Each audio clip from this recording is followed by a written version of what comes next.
যেখানেই যাবেন, চার দোকান থেকে শুরু করে বড় অফিস আদালতে গেলেও দেখবেন মানুষ একই কথা বলে যে ইসলামী রাজনীতিবিদ যারা আছে বাংলাদেশে, এদের একটা গণজোয়ার সৃষ্টি হয়েছে।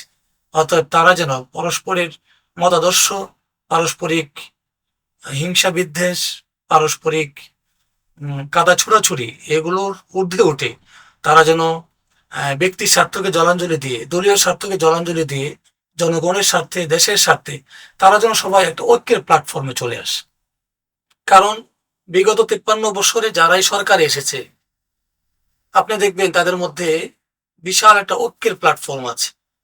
তাদের যে দলীয় নেতা, দলীয়ভাবে প্রত্যেকটা মানুষ নেতাকে তারা খুবই রেসপেক্ট করে, সম্মান করে।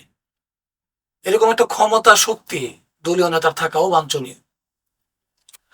অতএব ইসলামী রাজনীতিবিদদের যে গণজোয়ার সৃষ্টি হয়েছে, সেই জায়গা থেকে সবাইকে ঐক্যের প্ল্যাটফর্মে আসা, একই ছাতার নিচে চলে আসা, এটা জনগণের একটা আন্তরিক প্রত্যাশা।